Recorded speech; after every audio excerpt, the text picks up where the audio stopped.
Bonsoir, bienvenue à vous en direct sur Public Sénat. L'Europe entre passivité et impuissance face aux migrants. Malgré de nombreuses déclarations depuis plusieurs années, les Européens n'ont pas apporté de solution aux tragédies en mer qui ne cessent de se répéter. Un naufrage en Méditerranée a entraîné la disparition de 400 migrants. Les éléments dans ce journal.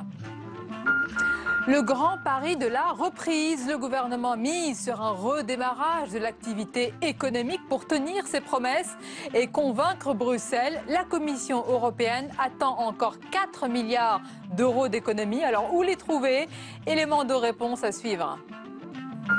Les Républicains, pas encore officiellement baptisés et déjà vivement critiqués. La nouvelle appellation de l'UMP ne plaît vraiment pas à tout le monde. Elle a reçu un accueil peu chaleureux au sein du parti et a eu droit à un tir de barrage de la classe politique qui dénonce, je cite, une captation d'héritage. Sur ce sujet et d'autres, le club des éditorialistes du mercredi 22h. Enfin, 2 rapports distincts sur le même thème remis à François Hollande par les présidents des 2 assemblées, Gérard Larcher à la tête du Sénat et Claude Barthelone pour l'Assemblée nationale. Après les attentats de janvier, quelle piste de réflexion sur l'engagement citoyen et le renforcement de l'appartenance républicaine? Les détails tout à l'heure. Voilà pour le programme de votre 22h. Merci d'être en notre compagnie ce soir. Respecter ses engagements vis-à-vis de la Commission européenne sans étouffer une éventuelle reprise économique, c'est le défi de la France tiraillée entre ses promesses de baisse du déficit et le pari de redémarrage de l'activité. On voit tout cela avec Jérôme Rabier. La France a obtenu 2 ans de délai pour y arriver. Et la France réussira à faire passer son déficit sous les 3% en fin de quinquennat. C'est en tout cas ce qu'affirme le ministre des Finances Michel Sapin après avoir présenté le programme de stabilité 2015-2018 ce matin en Conseil des ministres. Après 4% du PIB en 2014, le ministre table sur une trajectoire qui l'amènera à 2,7% en 2017, en dessous de l'objectif de 3% fixé par Bruxelles, en s'appuyant notamment sur une croissance qui revient peu à peu.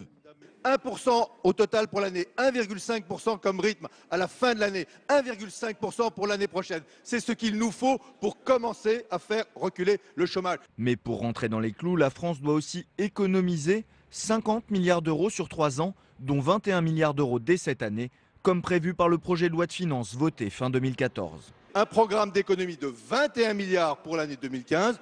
Pour des raisons que vous connaissez bien, la très faible inflation, il y a une partie de ces économies que nous n'avons pas vu constater. Et donc, il y a des mesures nouvelles qui sont proposées. Ces mesures nouvelles doivent permettre de trouver 4 milliards d'euros d'économies dès cette année. Et l'État prendra en charge 2,4 milliards de ces efforts. La moitié en renégociant sa dette et l'autre moitié en demandant des économies aux ministères et aux opérateurs.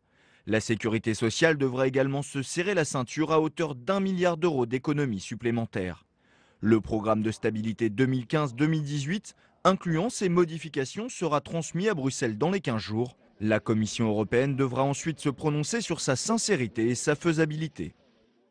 Ce sont 2 visions opposées sur l'engagement républicain. Gérard Larcher et Claude Barthelone ont présenté à François Hollande les conclusions de leur réflexion sur l'appartenance républicaine. S'ils partagent un même constat d'une France repliée sur elle-même, eh bien les réponses des 2 présidents d'Assemblée prennent des chemins très différents. Les détails avec Paul Bouffard. L'un cite Charles de Gaulle, l'autre François Mitterrand. Leur engagement républicain est différent et presque opposé. Pour Gérard Larcher, il est essentiel de mieux contrôler les flux migratoires. La France devrait fixer des quotas annuels d'entrée sur le territoire, cela en fonction des capacités et des besoins des entreprises françaises.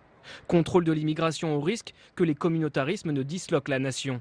Autre point, le dialogue franc avec l'islam. La politique ne doit pas ignorer le fait religieux. Pour l'élu UMP, l'islam doit s'organiser de manière plus représentative. L'État qui doit être laïque, qui doit conserver la loi de 1905 de manière intangible, a la responsabilité de prendre en charge un certain nombre de relations avec les cultes dont le socle doit respecter les valeurs de la République. Et parmi ces valeurs partagées, je pense à la question de l'égalité homme-femme. Claude Barthelone, lui, appuie sur le développement de la citoyenneté. A l'inverse, pas question d'immigration ni de religion ou de laïcité dans son texte, mais plutôt une lutte contre l'abstention. L'élu de Seine-Saint-Denis souhaite l'instauration du vote obligatoire pour toutes les élections. Cette démarche, pourquoi? Parce que la démocratie, ça s'entretient. La démocratie, ça s'irrigue.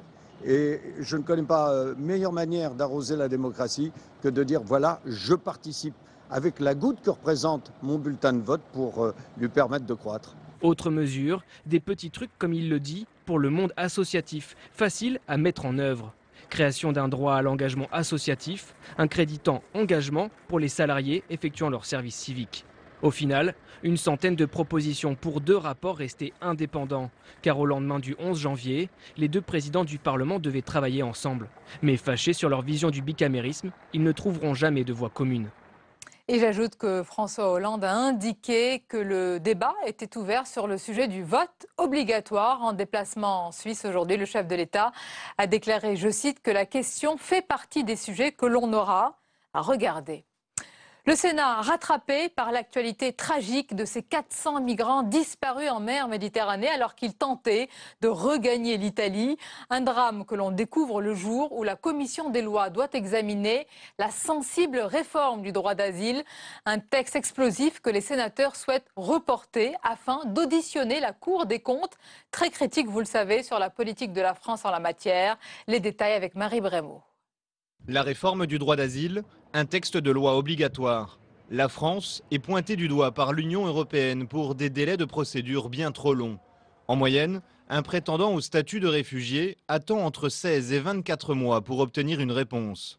Les sénateurs veulent le réduire à 9 mois maximum. Si on ne fait pas ça, on embolise totalement la procédure et ceux qui méritent d'avoir la protection ne l'ont que dans des délais extrêmement longs. Et ça, c'est pas possible. Mais le Sénat sur ce texte veut aller plus loin et s'attaquer au problème des déboutés du droit d'asile. Selon la Cour des comptes, 75% des demandes sont rejetées et une majorité des déboutés resteraient au final sur le sol français. On ne peut pas accepter que des gens utilisent cette procédure à d'autres fins que celles pour obtenir l'asile, c'est-à-dire en fait le fait de venir sur le territoire national et d'essayer par tous les moyens de s'y maintenir, et surtout s'ils n'ont pas en réalité sur le fond la possibilité d'obtenir le statut de réfugié. C'est ça l'enjeu. Le rapporteur UMP du texte propose donc que le refus du statut de réfugié soit assorti d'une obligation de quitter le territoire et que ce refus empêche toute autre demande de droit au séjour. François-Noël Buffet envisage même des assignations à résidence, le port du bracelet électronique, voire le placement en détention. Mais avec ces propositions, certains estiment qu'il y a une confusion des genres. Il y a une différence entre la politique de l'immigration et la politique de l'asile. La politique de l'immigration, c'est une politique que définit chaque État. L'asile, ça repose sur la Convention de Genève, c'est un droit. Reste le problème du coût. La Cour des comptes l'estime à 2 milliards d'euros par an. Face à ce constat alarmant, les sénateurs réclament le report de l'examen de cette réforme, initialement prévue en mai. L'argument, un rapport complet sur un système qu'ils jugent à bout de souffle. Voilà pour ce sujet de Marie Brémaud et Fabrice Cunet. La suite du 22h, dans un instant, c'est le club d'éditorialistes du mercredi soir.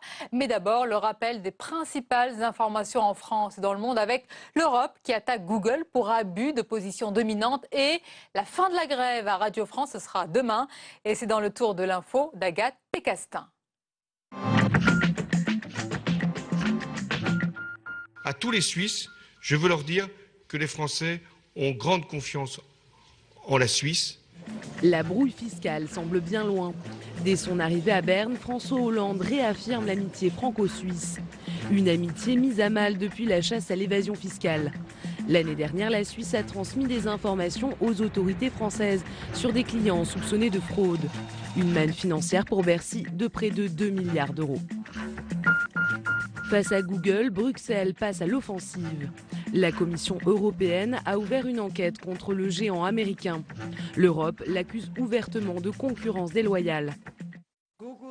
Google a artificiellement favorisé son propre service de comparaison de prix. Et cela constitue un abus. Le moteur de recherche sur Internet le plus utilisé au monde se défend de toute malversation. Pourtant, certaines entreprises affirment que Google favorise ses propres services dans sa barre de recherche. Le groupe a désormais 10 semaines pour répondre sous peine de poursuites judiciaires. Le bras de fer continue entre l'Élysée et le Vatican. Un conflit qui repose sur un seul homme. Laurent Stefanini a été nommé par la France pour être le nouvel ambassadeur auprès du Saint-Siège. Un choix qui n'est pas du goût de la cité papale. En cause, son homosexualité. Stéphane Le Foll, porte-parole du gouvernement, a fait savoir que l'Élysée restera sur sa position. Les ondes de Radio France devraient émettre à nouveau dès demain. Les salariés ont voté la fin de la grève après 28 jours de conflit. À Public Sénat, Emmanuel Kessler a été choisi par le bureau du Sénat pour présider la chaîne. Il est désigné pour un mandat de 3 ans.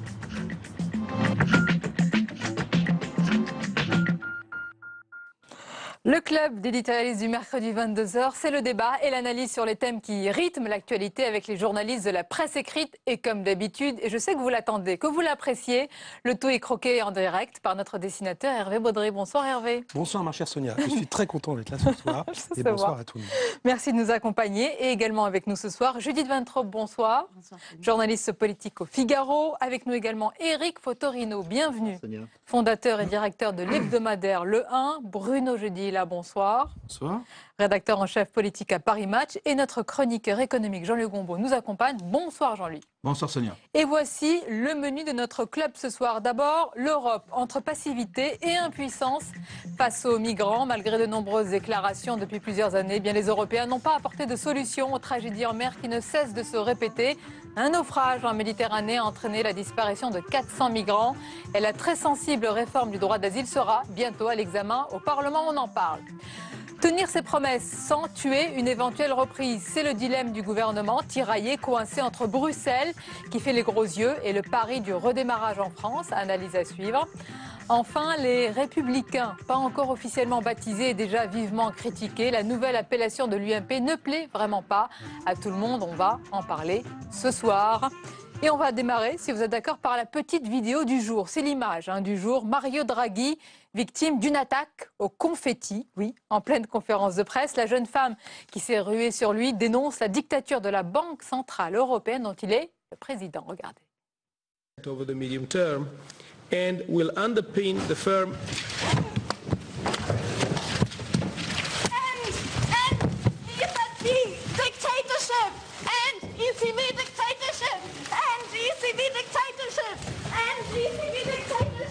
Voilà, c'est pas d'une grande violence. Jean-Luc Gombaud, oui. Là c'est une attaque pour dénoncer la dictature de la Banque Centrale Européenne. Plutôt, cette institution avait plutôt une politique qu'on a jugée accommodante, même super accommodante ces derniers temps. Super accommodante. Il est vrai que la Banque Centrale Européenne est désormais quand même l'organe principal de l'ensemble de la construction de la zone euro. Quand même, d'ailleurs, la preuve, c'est que c'est son message qui est le plus attendu. Donc, effectivement, elle a fait preuve dans ces dernières semaines et derniers mois une politique beaucoup plus accommodante en tirant ce qu'on appelle son bazooka. Là, ce sont des confettis. Mais on a parlé du bazooka de la Banque Centrale Européenne sur la création monétaire, sur laquelle on compte beaucoup pour relancer l'activité économique, la baisse des taux d'intérêt.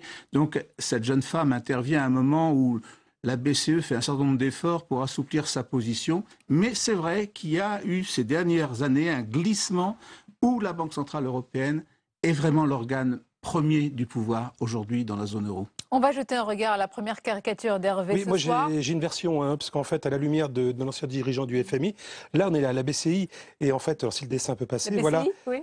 Et là, on peut. La BCE, pardon, oui. Pas grave, on a compris. Et là, on peut imaginer qu'elle a peut-être été conduite, cette jeune femme, et elle lui a glissé son 06 en confetti, quoi. Mais oui, bien sûr. Éric Fotorino, on l'a appelé souvent Super Mario. Il mérite son surnom? C'est-à-dire que c'est vraiment. Michel Rocard, lui, parle de révolutionnaire. Il dit que c'est vraiment un vrai révolutionnaire dans ce qu'il fait à la tête de la BCE. Et c'est vrai qu'il est allé un peu à contre-courant de l'image de ce qu'avait cette banque depuis le départ. Donc c'est vrai que du coup ça paraît un peu décalé cette attaque de confetti, parce que et on voit bien les symboles qu'on crée, les repoussoirs qu'on peut créer comme ça en Europe. Mais je crois aussi que ça montre que les fondations de l'Europe, les faire reposer aussi fort sur le financier sur l'économique, ça manque un peu de lien et de chaleur. Donc cette femme a redonné un peu de chaleur à sa manière. Vous partagez cette analyse, Judith Vintraud? Moi, je trouve ça très violent. Attendez de voir que quelqu'un saute sur une table où vous êtes, comme ça, alors que vous êtes en train de vous exprimer à une tribune. Vous ne savez pas quel est le danger. Je trouve que c'est... Bon. Et la violence n'est pas la bonne façon de faire passer des messages, surtout quand ils sont complexes. Et comme disait Eric, là, il faut être subtil s'agissant de la BCE, qui vraiment joue un rôle qui est à la limite de l'indépendance qu'on lui a accordée, qu'on lui a imposée par rapport au pouvoir politique. Draghi, vraiment, parfois même mord le trait avec l'accord plus ou moins tacite, y compris des Allemands qui ferment les yeux. Il va vraiment aux limites de son rôle, sachant que... Oui. Il va aux limites dans l'espoir de relancer l'économie de la zone euro. Dans l'espoir de faire vraisemblablement ce qu'aurait dit cette dame si elle s'était exprimée poliment et en langage articulé. On clôt cette séquence. Bruno Jeudi, votre regard. J'espère que ça ne deviendra pas une mode, puisqu'on se souvient qu'il y a eu le lancer de chaussures contre George Bush. Il y a eu les Femen qui ont souvent de farine. Voilà. Il y a eu aussi beaucoup les manifestations des Femen très violentes. Et là, on a une nouvelle manifestation. Donc, très curieuse, première fois. Et en plus, ça intervient à un moment, ça vient d'être dit, où justement, plutôt, il y a un assouplissement de la politique monétaire s'agissant de l'euro. Donc, c'est vrai que c'est un peu... Alors ça, voilà, c'est l'Europe économique. On va parler de l'autre aspect de l'Europe migratoire, si on peut dire. Et puis quelle politique? Ça fait des années qu'on constate que la Méditerranée, la Grande Bleue, est devenue un cimetière à ciel ouvert pour les migrants dont les embarcations de fortune, on l'a encore vu aujourd'hui, sont englouties par les eaux. Ça fait des années, Éric Fotorino, des années qu'on a ce débat, qu'il y a les mêmes discours et que l'Italie est laissée seule ou presque face à ces tragédies. C'est l'histoire du XXe siècle qui recommence, c'est-à-dire qu'on a parlé du génocide ou pas des Arméniens il y a quelques jours, mais les premières grandes migrations en Europe, notamment en France, ça a été les Arméniens, ça a été après, alors c'est pas passé par la Méditerranée, mais ça a été les Russes blancs. Après, si on continue, il y a eu les Espagnols, les Italiens, les Polonais, les Maghrébins après les années 70 qui arrivent massivement après les indépendances, l'Afrique, etc. Et puis, donc, on voit aujourd'hui le problème des réfugiés, parce qu'il y a les demandeurs d'asile, il y a les déplacés à l'intérieur, il y a les réfugiés, ça représente 70 millions de personnes dans le monde. Donc aujourd'hui, il y a eu une déclaration du pape François il y a quelques semaines en disant c'est la mondialisation de l'indifférence, c'est-à-dire qu'effectivement c'est un effet de la mondialisation. Et c'est une indifférence, c'est-à-dire qu'on repousse et on laisse celui qui a le mistigris se débrouiller. Donc effectivement là ça tombe sur l'Italie, mais vous vous souvenez de Ceuta, Melilla, le Maroc avec l'Espagne, etc. Bon, bien sûr, donc si vous voulez, c'est un problème européen. Et moi, ce qui me gêne beaucoup dans ce que j'entends depuis quelques jours, ce que j'ai lu dans l'excellent journal de Judith lundi, avec ce rapport de la Cour des comptes, c'est que je comprends qu'on est dans une époque où on ne parle que chiffres, on ne parle que combien ça coûte. Combien ça coûte un demandeur d'asile, combien ça coûte, combien ça prend de temps, etc., combien ça prend aux autres. Mais moi, je pense que là, comment 15 000 euros. Voilà, c'est ce qu'on dit. Exactement. Mais ce que je trouve terrible, c'est qu'on mette en face ça et des situations où ce sont des gens qu'on ne peut pas accueillir, mais on ne peut pas les expulser non plus. Parce que derrière, est-ce que c'est de la torture? Est-ce que c'est une privation de liberté, etc. Donc je crois que là, enfin, c'est un sujet complexe, évidemment, qu'on ne peut pas en quelques minutes balayer. Si vous avez lu mon journal, nous disons notamment que l'un des problèmes, c'est qu'on confonde les vraies situations de guerre où effectivement les gens sont en danger de mort, en danger de mourir de faim et persécutés, avec le reste de demandes d'asile qui sont motivées par des raisons économiques. Voilà ce qu'on dit. Et c'est il y a une guerre économique aussi. Ah oui, alors à ce moment-là, les écolos vous diront qu'il y a une guerre environnementale. C'est-à-dire, je dis maintenant, vous dites que par exemple ceux qui fuient la Syrie, eh bien, ils fuient une situation d'urgence extrême.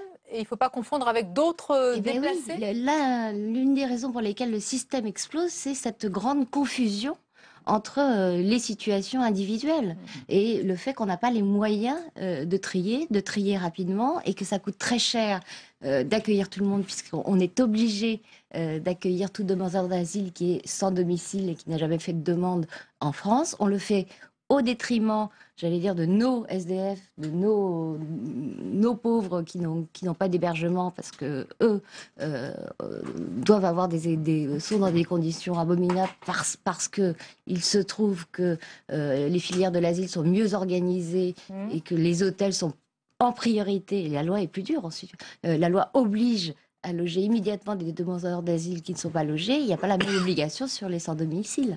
Donc, Bruno Jeudi, il y a aussi... Nous, on dit il faut vraiment se doter des moyens d'examiner les situations individuelles. En ce moment, j'ai jeté un coup d'œil sur les chaînes italiennes et le débat qui a lieu en ce moment, ce sont les partis d'extrême droite, beaucoup en Italie, qui surfent beaucoup sur cette actualité, sur les problèmes que cela pose et qui sont réels pour la population. Bien sûr, vous disiez l'Italie est vraiment seule confrontée à cette invasion de gens qui arrivent sur bateau. Il faut voir aussi qu'actuellement, à mon avis, le problème risque très vite de se déplacer vers la Grèce. Il y a notamment les îles du Dodécanèse au large de la Turquie qui commencent à être prises d'assaut aussi par de nombreux réfugiés. Notamment, vous parliez des réfugiés syriens. Il faut quand même voir qu'aujourd'hui en Syrie, il y a plusieurs millions de personnes qui sont réfugiés, qui ont quitté leur pays et qui sont aujourd'hui soit au Liban, soit en Jordanie, mais qui cherchent aussi à traverser la Méditerranée via la Libye. Alors longtemps, les choses se sont surtout concentrées sur la Libye. Finalement, les passeurs étaient en Libye. Aujourd'hui, c'est vrai que l'Italie est sans moyens. C'est évidemment une cause de difficulté politique pour le gouvernement Renzi. Mais bon, si on revient sur notre débat en France, c'est vrai que les chiffres du droit d'asile ont explosé ces dernières années. C'est pas tout à fait, ils n'ont pas tout à fait doublé, mais pas très très loin entre 2007, 2008 et 2014. Il n'en reste pas moins que c'est à peu près toujours le même volume de gens qui sont déboutés. On est en gros autour de 40 000 déboutés par an. Et le problème, c'est que la plupart des gens qui sont déboutés reste en France. Alors voilà, la surprise du rapport de la surprise du rapport de la Cour des comptes, c'est que la Cour des comptes avance le chiffre de 1%. Le ministère de l'Intérieur, pour l'instant, parlait plutôt de 10%. Il n'en reste pas moins que 1 ou 10%. C'est donc beaucoup de gens qui ne repartent pas, qui restent pour la bonne et simple raison que le délai d'examen des demandes d'asile sont très longs. Il est monté à 8 mois. Or, au départ, l'Europe nous faisait injonction de les examiner dans un temps beaucoup plus court, ce qui est prévu dans le projet de loi Cazeneuve. Encore faut-il avoir les moyens de le faire, et on voit bien qu'aujourd'hui, les moyens ne sont pas mis en face. Mais au-delà des chiffres, c'est quand même derrière, moi je suis d'accord avec Eric Fotorino, c'est aussi derrière beaucoup de drames, beaucoup d'êtres humains. Il y a effectivement... Il y a des faux demandeurs de droit d'asile, c'est vrai, mais il y a aussi beaucoup de gens, les réfugiés syriens. Je ne parle pas de faux demandeurs. Non, mais il y a des faux. C'est-à-dire qu'il y a on sait dans les demandeurs pour des raisons qui ne sont pas des raisons de guerre. Voilà. Je dis des faux demandeurs, c'est-à-dire qu'ils sont demandeurs, mais ils sont demandeurs aujourd'hui parce qu'ils sont encore issus du Kosovo ou de pays où finalement ils ne sont plus victimes forcément plus victimes politiques en quelque sorte. Mais il y a deux raisons pour lesquelles il reste. Il y a quand même la circulaire de novembre 2012, je crois, de Manuel Valls, disant que tout étranger en situation régulière sera régularisé au bout de 5 ans, s'il arrive à rester 5 ans sur le territoire. Et ça, c'est une Sans avoir le droit de travailler. Sans avoir le droit de travailler de surcroît, ça, c'est une pompe aspirante. Terrible. Ça, c'est la première raison. Puis la deuxième, c'est que, et d'ailleurs les rapporteurs de la Cour des comptes le disent, ils n'arrivent pas à comprendre quelle est la vraie philosophie du gouvernement, s'ils veulent reconduire les nouveautés ou pas. Jean-Luc Gombault, je vous laisse réagir. Juste regardez cette caricature d'Hervé Baudry, magnifique. C'est la botte qui se transforme en main tendue. Eh bien voilà, j'ai plus rien à dire, vous l'avez trouvé. Non, mais allez-y. Mais combien peut-elle encore Oui, justement, combien la main... Jusqu'à quand pourra-t-elle accueillir les gens? C'est les dessins silencieux, ce qu'on appelle les dessins silencieux, c'est-à-dire quand il n'y a pas un mot, mais que tout est dit. Jean-Luc Gombault, les organisations internationales appellent les États européens à agir. Rappelons l'arrêt de l'opération de sauvetage quand même Mare Nostrum pour la remplacer par un programme Rikiki beaucoup moins ambitieux qui s'appelle Triton, je crois, une mission de surveillance beaucoup moins ambitieuse. On a l'impression que là-dessus, l'Europe, finalement, il n'y a pas une Europe, une diplomatie européenne sur ce thème-là, sur ce sujet-là. En fait, elle ne sait pas quoi faire. Mais la question, elle ne sait pas quoi faire parce que, est-ce que le problème, il est d'abord humanitaire, démographique, économique? Parce qu'en fait, il faut reprendre des statistiques assez simples. Combien y a-t-il d'illégaux qui arrivent sur ces côtes italiennes chaque année? L'année dernière, à peu près 130 000. On n'est pas sur des chiffres absolument extraordinaires. Il y en a 130 000 qui arrivent par l'intermédiaire de la Turquie, 130 000 qui arrivent par la Méditerranée. Le problème, c'est que en un an... C'est la moitié des demandeurs d'asile en France. Hein? C'est la moitié des demandeurs d'asile. Les 60 000 demandeurs d'asile, bon, demandeurs, pas acceptés.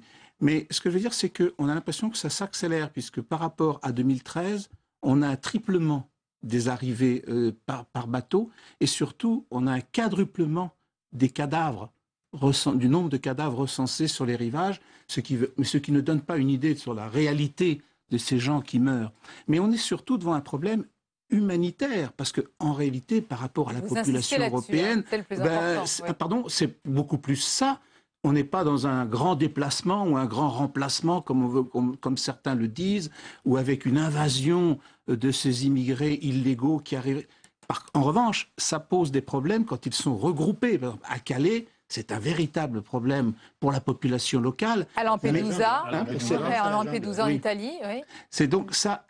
Mais ce que je veux dire, c'est surtout ce problème humanitaire devant lequel on est absolument impuissant. Il paraît qu'il y aurait 500 000 à 1 million de gens sur les côtes libyennes qui seraient prêts à prendre le bateau pour venir chez nous. Alors là, ça devient un problème qui dépasse l'humanitaire. D'autant plus que la Libye, véritable chaos et énorme défi, là, Éric Fotorino, pour l'Europe.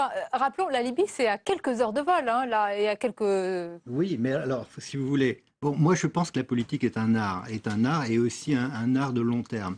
Et c'est vrai qu'on peut dire ce que vient de dire Jean-Louis à l'instant, c'est-à-dire que oui, il y a des Libyens qui attendent de traverser. Mais qu'est-ce qui s'est passé en Libye? Qu'a fait l'Europe et qu'a fait la France en particulier ces dernières années en Libye?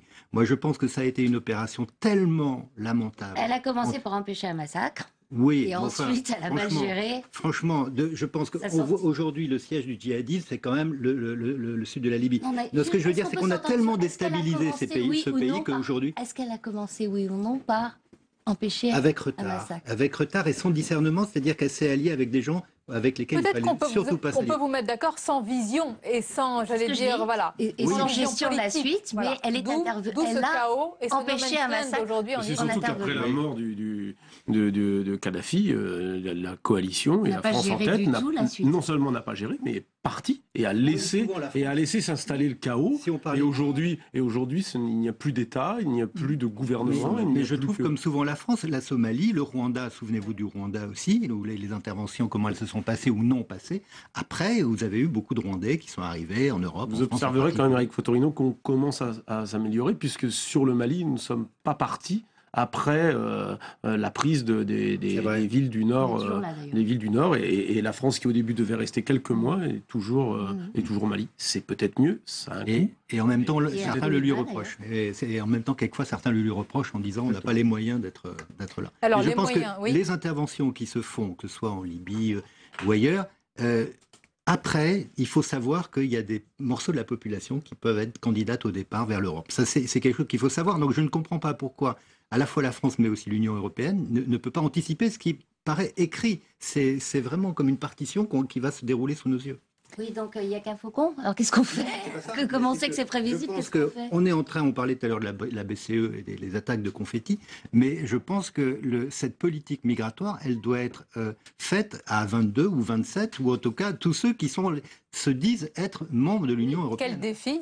Regardez l'Allemagne, parce qu'il y a beaucoup d'immigrés aussi en Allemagne, beaucoup de réfugiés qui arrivent plus qu'en France. 2 fois plus, les pays scandinaves aussi, j'allais dire les pays protestants. Ah, pourquoi on en parle beaucoup plus en France?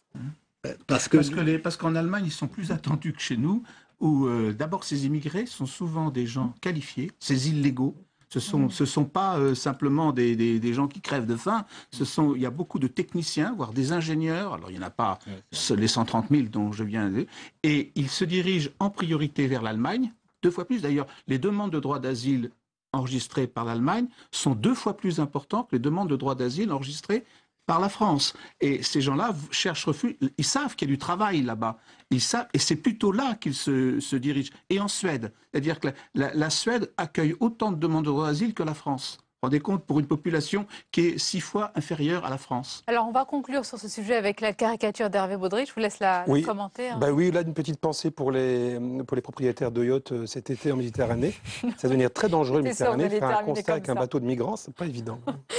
Allez, autre sujet, puisqu'on a parlé d'économie également, c'est la France et ses promesses. Et voici revenu le refrain du respect de la baisse des déficits, du respect de nos engagements et promesses, Judith Van Trop vis-à-vis de Bruxelles.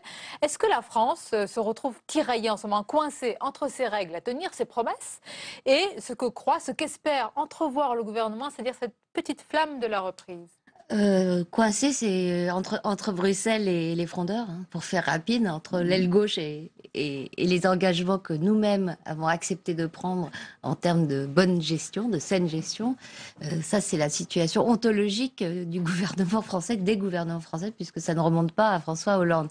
Mais la nouveauté, vous avez raison de le dire, c'est cette petite espoir que la France, comme un wagon, s'accroche à la locomotive des pays qui profitent de la reprise mondiale parce qu'ils ont anticipé des réformes des réformes structurelles douloureuses, parfois depuis 10 ou 15 ans, que nous avons à peine entamées. La dernière tentative étant la loi Macron, et vous voyez à quel point elle était délicate, subtile, et pourtant quel cri d'orfraie elle a provoqué à gauche. Donc c'est ça qui coince le gouvernement, c'est qu'il sait très bien qu'il n'a pas fait les efforts, les réformes de structure qu'il aurait dû faire, et qu'il peut ne pas profiter de cette reprise qui s'amorce ailleurs. Bruno Jeudi, on ne peut pas s'exonérer de nos efforts, surtout qu'on fait parfois un peu la leçon aux autres. J'ai noté qu'il y a quelques jours, Manuel Valls a tensé la Grèce, jugeant que les progrès de Syriza sont pour le moment très insuffisants.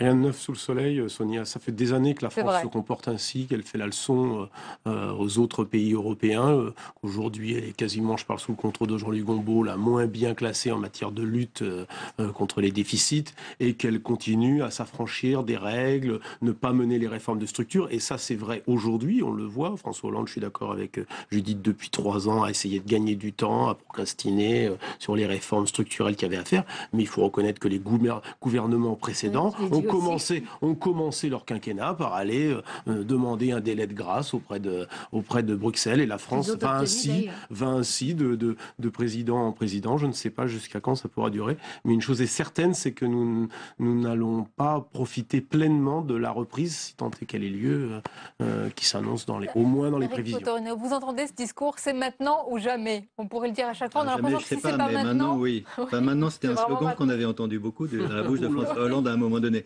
Non, mais ce qui est vrai, c'est que la conjoncture du moment, c'est-à-dire le baril à $50, peut-être qu'avec le préaccord iranien ou l'accord iranien, il ira à $40.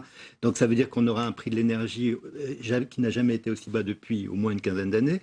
L'euro, on l'a souvent dit, est à la baisse. Il y a un moment où la réforme devrait pouvoir vraiment accélérer. Or, c'est le contraire qui est en train de se passer. C'est-à-dire que cette première loi Macron a été vraiment au forceps, alors qu'on l'a tous dit ici, c'est pas une loi formidable, mais elle a le mérite d'exister. Est-ce qu'il y aura encore de la réforme maintenant? Est-ce qu'il peut encore accélérer? C'est tout ça. C'est-à-dire que moi, j'ai l'impression, si j'étais Hervé, mais moi je suis pas caricaturiste, que je dessinerais un Hollande supporté par Valls, supporté par Macron. Et simplement, est-ce que Macron, justement, il est assez solide pour faire passer des réformes beaucoup plus ambitieuses parce qu'il y a ce moment, ou est-ce que, effectivement, comme disait Bruno Jeudi, ça va, tout ça, il n'y aura pas de surprise et ça va continuer. Il a déjà été obligé de remballer Macron 2. Oui. Et c'est Manuel Valls qui le lui a demandé. Et puis moi, j'aimerais bien qu'on regarde de près comment fonctionnent les lobbies en France, comment fonctionnent les lobbies en Europe, parce qu'on a le sentiment que des lois... Oui, les lobbies, parce que des lois qui sont passées, on voit qu'elles ne sont pas toujours appliquées. Les décrets d'application, ça met beaucoup de temps. Et s'ils arrivent. Donc tout ça, il y a en ce moment, alors je vous signale... C'est un formidable sujet pour votre hebdomadaire. J'y réfléchis, mais il y a un livre de Francis Fukuyama, ce philosophe qui a écrit là, ces jours-ci un livre aux États-Unis sur comment la démocratie américaine est pervertie par les lobbies. Roosevelt l'avait dit déjà dans les années 30.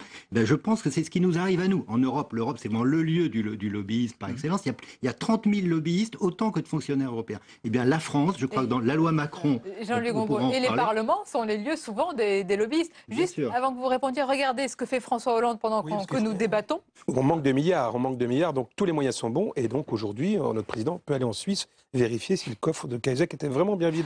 Parce que quand même, il faut ratisser large. Jean-Louis.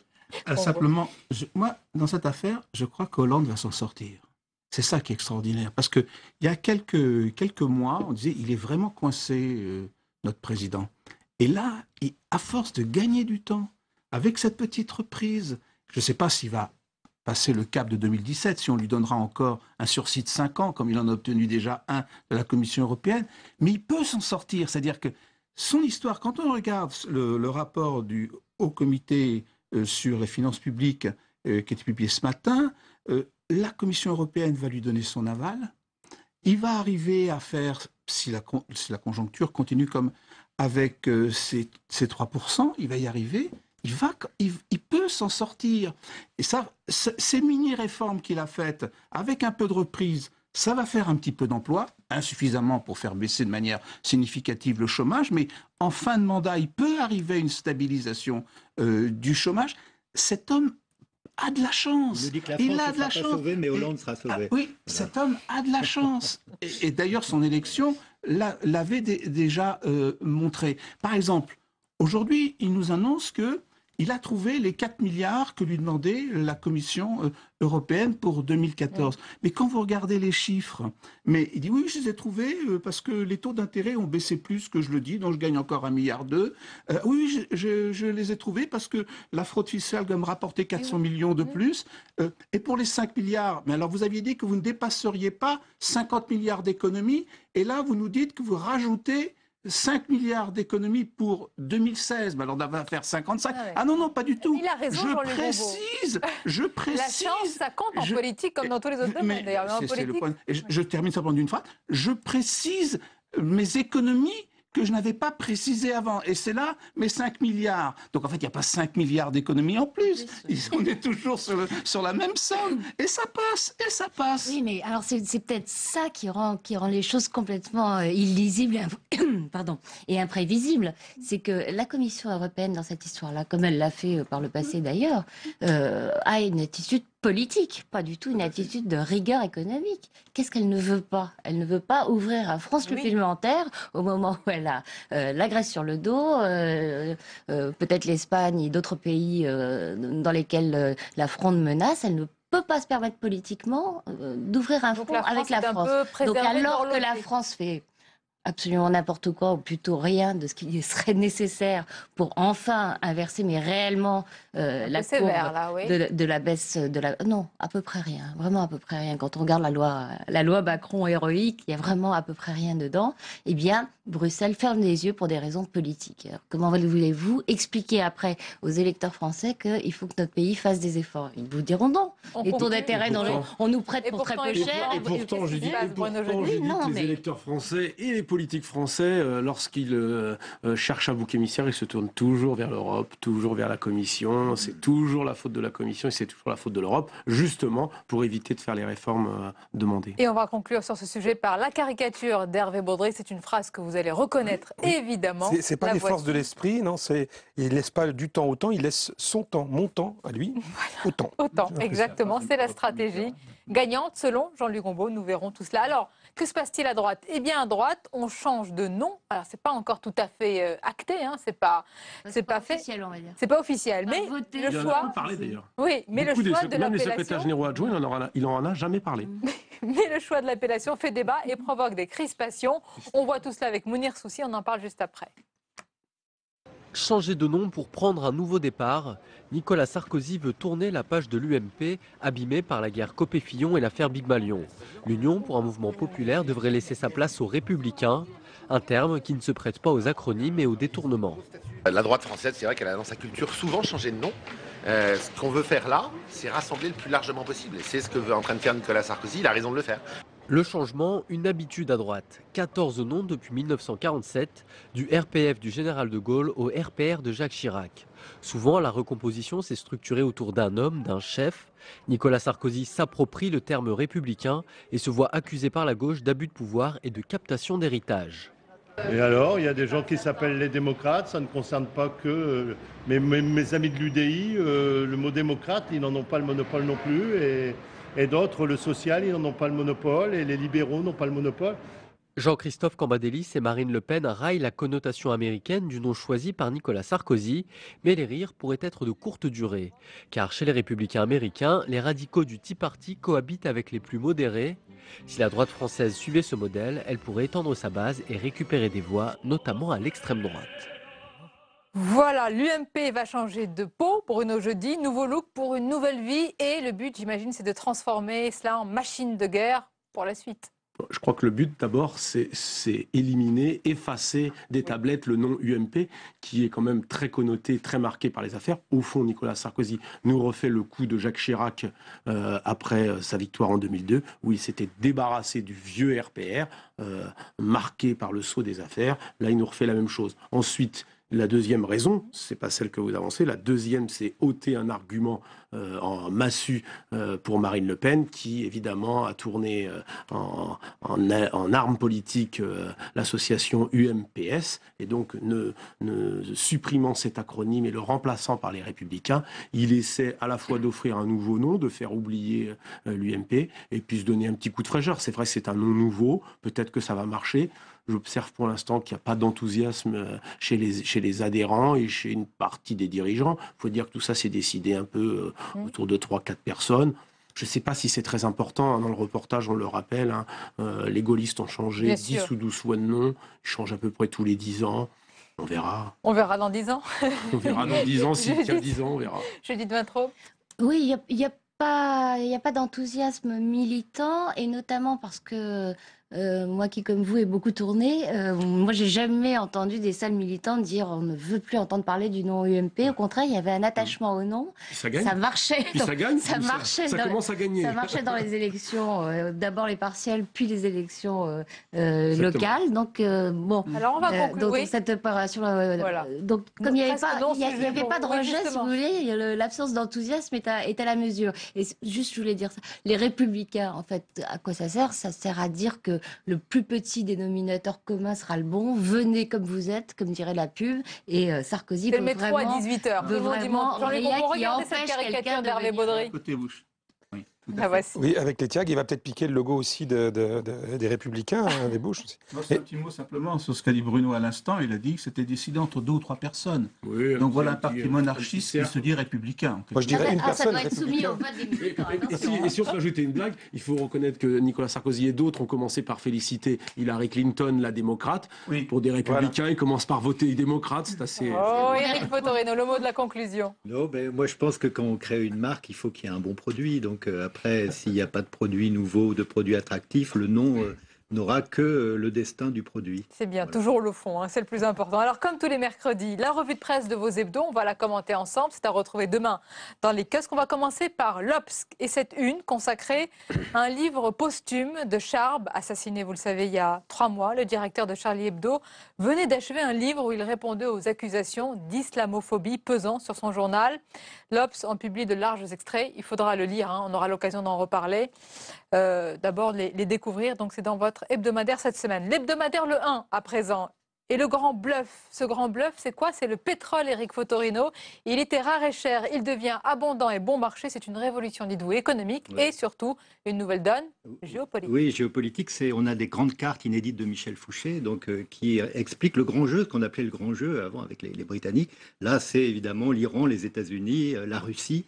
Eh bien, comment la donne se passe, sachant que les gaz de schiste sont un peu menacés, évidemment, dès lors qu'un pétrole à $50, c'est pas très bon pour ceux qui voulaient exploiter ces nouveaux gaz, et notamment pour les États-Unis et pour d'autres pays. Voilà, donc on fait un peu ce bilan de la nouvelle donne pétrolière. Je ne le dis pas parce que vous êtes là, mais c'est un dossier formidable hein, pour ceux qui veulent comprendre justement tous ces bouleversements dans le monde. L'Express à présent et les dessous d'un meurtre. Un meurtre, tout s'est joué. Ah oui. Le mercredi 8 avril, Marine Le Pen a décidé, le 8 avril, de pousser son père vers la retraite politique. Judith Vintraub, l'Express vous raconte les secrets d'une journée incroyable, paraît-il. Oui, c'est je décide et j'exécute. Par rapport à pas mal, par rapport à la fameuse formule je décide, il exécute. Elle fait tout. C'est une opération rondement menée dans laquelle elle a le beau rôle, grâce à Jean-Marie Le Pen, qu'elle peut vraiment remercier parce que c'est gagnant pour elle sur toute la ligne. Le dernier reproche qu'on lui faisait, la dernière injonction qui lui était imposée, c'était renie ton père. Dis que tu n'es pas d'accord avec lui, c'est fait. Elle se débarrasse d'une locomotive fatiguée en région PACA et elle en met une flambant. Le meurtre est parfait. C'est un autre Le Pen. Voilà, c'est un meurtre parfait. Challenge à présent avec les 100 startups ou investir et qui peuvent rapporter gros. Et on termine, on est un petit peu en retard avec le point. La droite est-elle à la hauteur? Et un revenant, on n'a pas beaucoup parlé de lui ces derniers temps, François Fillon, on aura peut-être l'occasion d'y revenir. Merci beaucoup, merci d'avoir participé à ce débat. Jean-Louis Gombault, Éric Fotorino, Judith Vintraube, Bruno Jeudi et Hervé Baudry. Bonsoir Sonia. Vous connaissez le score? 3-1, c'est ça. PSG. J'ai dit 3-0, mais... Belle et douce nuit à vous, on se retrouve demain avec plaisir bien sûr.